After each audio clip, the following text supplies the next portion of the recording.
achirraa Iraaqiin deemee Sooriyaa deemee waggaa lama taa'ee achirraa deebi'ee ammoo Somaaleetti qabsoo Oromootiif jecha ammoo uummanni Somaalee hidhanii waggaa 5 mana hidhaa taa'ee gubatee jaarraan abbaa gadaa akka dhaloonni akkana dhaloonni barumsa hin qabne dhaloonni kun waan akka lafa ol ka'uuf miti.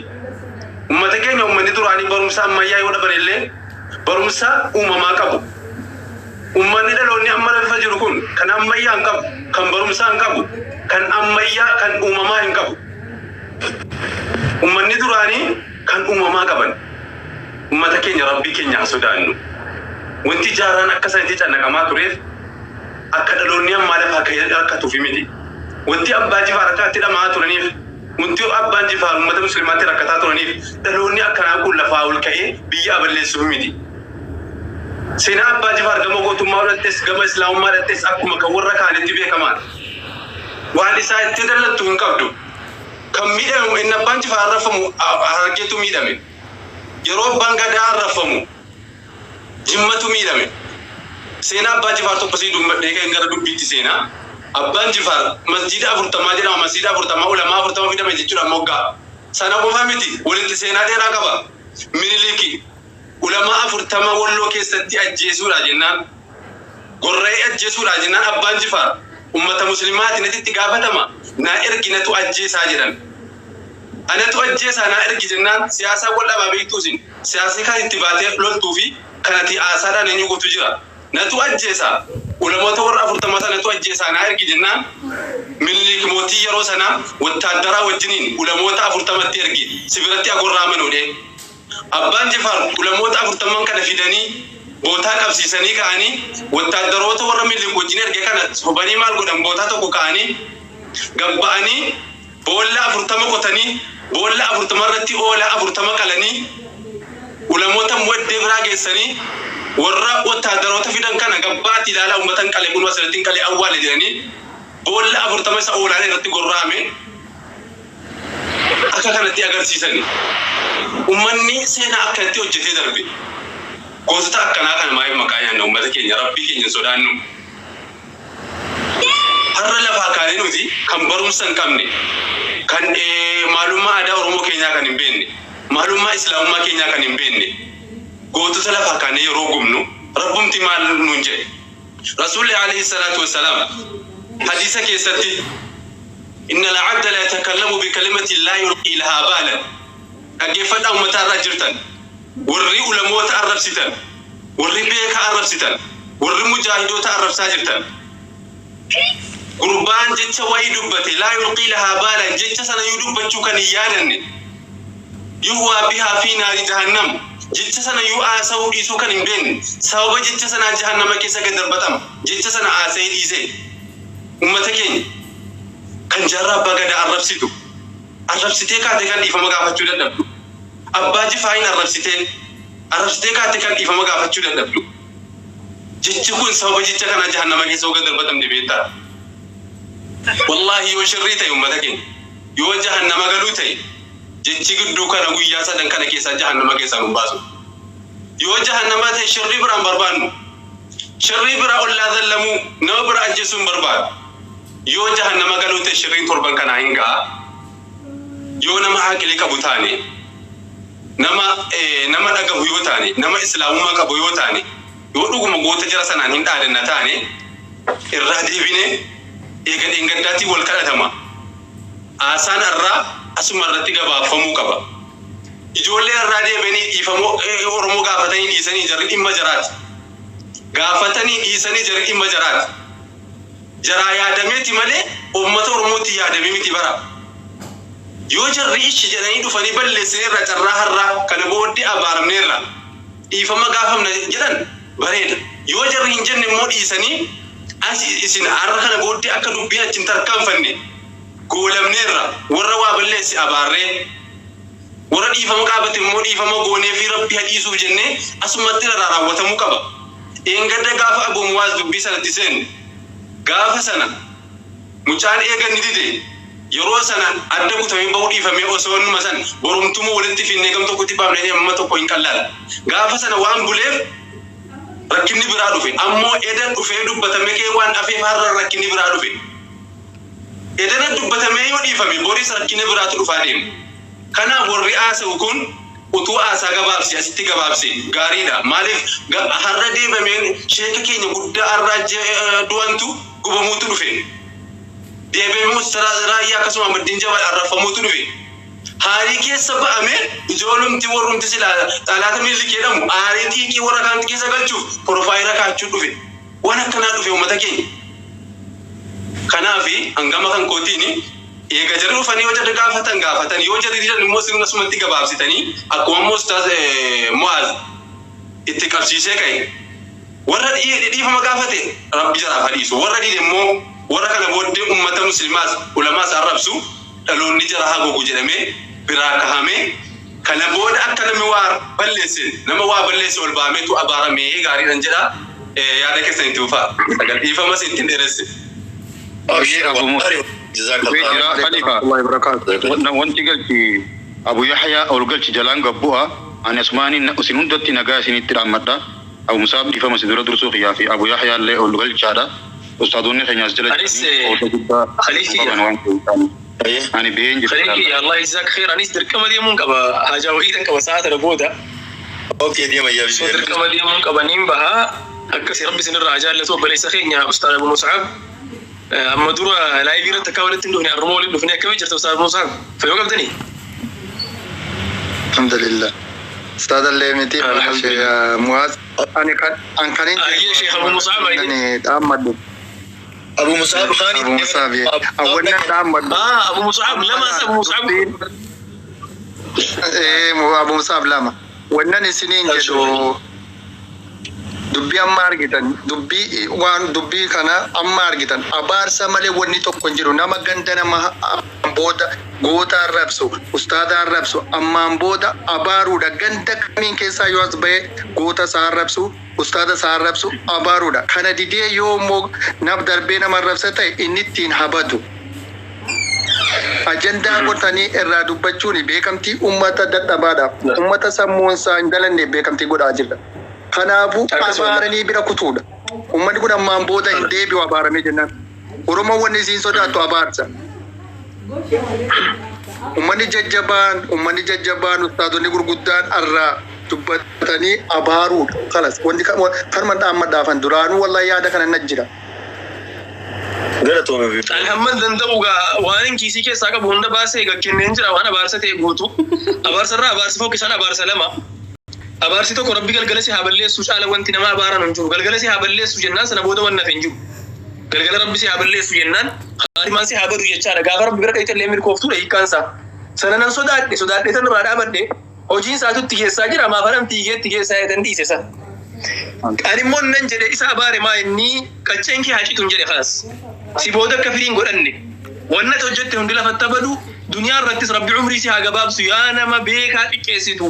yaa nama beekaa arrabsitu yaa nama hayyuu arrabsitu yaa nama bakka bu'aa namaa arrabsitu yaa nama jabaa keenya arrabsaa jirtu rabbi hidda kan kee fageessii hiddi kee asumatti cituun jedhe qanceen kee as biran dabarfatanii kana asirratti dhaabatu asumattuu gaa rabbi umrii si haa gabaabsuunis du'aa inan godhe gargarlimmoo sitti dhiyechuun natti ulfaate abaarsa ulfaataadha guddaadha suni amman jedhamunni isa abbaanutti dhaqaa jira hojii isaatiin galgala fitti dhiisaa jira kanaaf iyyanan hamman beekuun darbadhe waan qaban darbatan yaanis gaamman qabu darbadheen jira kana fakkaata hangama kootiin hamba'uun barbaadaa jira rabbi gaa abaarsaan illee rabbi naman baasini rabbi sina milkeessin immoo warra gartee gaa waan kana kabajanii dhuftanii rabbi sinirraa haa jaallatu rabbi khayrii hundoolatti sin haa qabu obboleessa keenya khaliif rabbi sirraa haa jaallatu rabbi jazaa keessi haa kafalu waan dandeessu hunda goote humna keetii ol ta'e wanni kun as gahe Allah jazaak khayr hunda keessa rabbi gartee isinirraa haa jaallatu isiniin jedhee asirratti isinirraa gabaabsa hangama kiyyaanii bu'uu kiyyaa obboleessa keenya Abu Mus'ab yoo abaarsa kiishaa qabaatan isinis baasaati waan qabdan kontribiut godha rakkoo takka illee qabu akkasin isiniin jaa inshallah assalaamu alaykum wa rahmatullahi wa barakatuh nagaa annaa tura nagaan tura ustaaz dhiifama waa dubbadhu anis warra dubbadhuun qaba nagaa taalillee barumsa qaba khaliifaa keenya hedduu galatoomuu hin baadis ustaaz ayye